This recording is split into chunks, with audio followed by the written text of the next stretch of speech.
নমস্কার বন্ধুরা, আজকে আমি একটা নতুন সিঙ্গারা রেসিপি দেখাবো। আগে থেকে সিদ্ধ করে আলুগুলো তার খোসা ছাড়িয়ে রেখেছি। এখন আলুগুলো ম্যাশ করে নেব।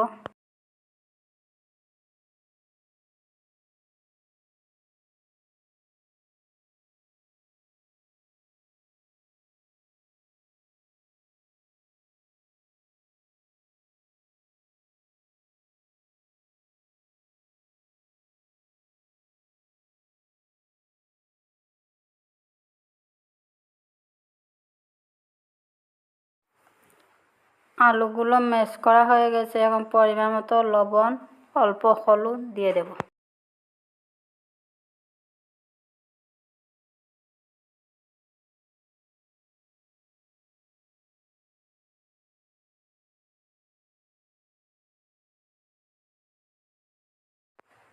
আমি লঙ্কার গুঁড়ো দিয়েছি, আপনারা কাঁচা লঙ্কা দিতে পারেন। আগে থেকে বানিয়ে রাখা ভাজা মশলা দিয়ে দেব।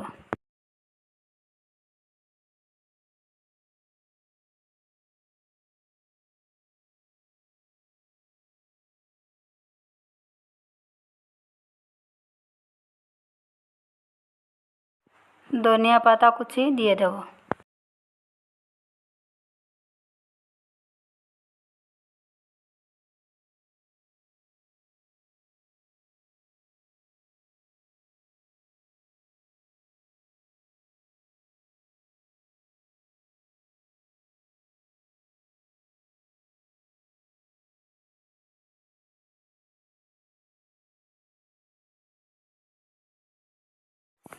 দুই চামচ চাউলের গুঁড়া, 2 চামচ কর্নফ্লাওয়ার দিয়ে দেব।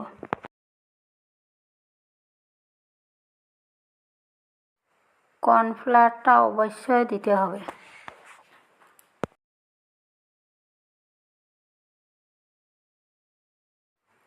আমার আলুর পুরটা হয়ে গেছে। এখন রুটির জন্য আটাটা মেখে নেব। আটার মধ্যে অল্প একটু জল, অল্প লবণ, হাত দিয়ে অল্প মিক্স করে নেব।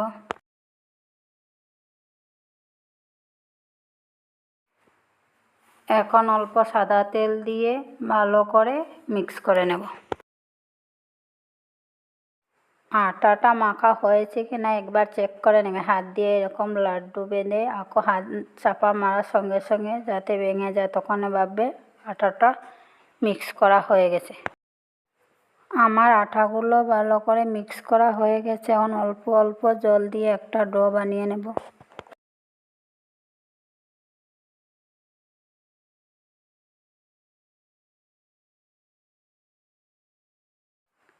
আটার ডোটা বানিয়ে নিয়েছি। এখন আধা ঘন্টা ঢাকা দিয়ে রেস্টের জন্য রেখে দেব।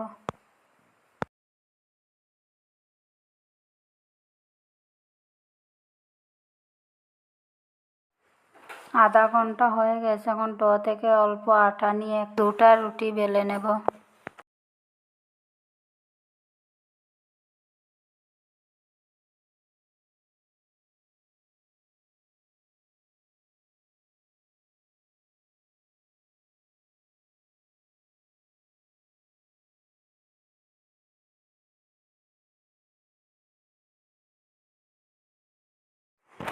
এখন বানিয়ে রাখা আলুর পুরটা রুটির মধ্যে লাগিয়ে নেব।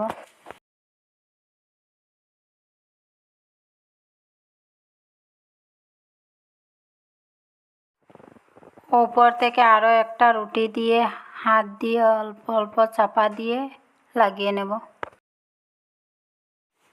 এখন হালকা হাতে বেলনটা অল্প গুঁড়িয়ে নেব। এখন চাকু দিয়ে স্কোয়ার শেপে কেটে নেব।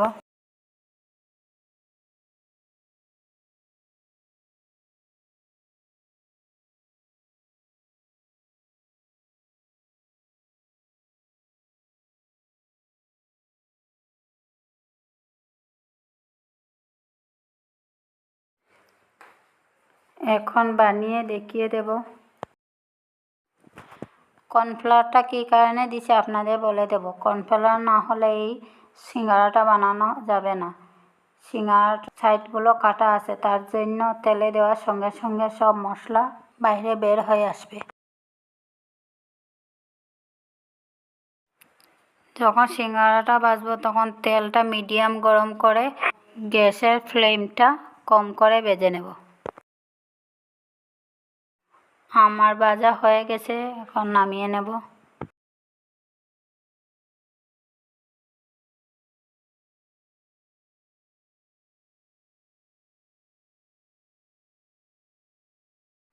আমার সবগুলো ভাজা হয়ে গেছে, একটা ভাঙিয়ে দেখিয়ে দেব।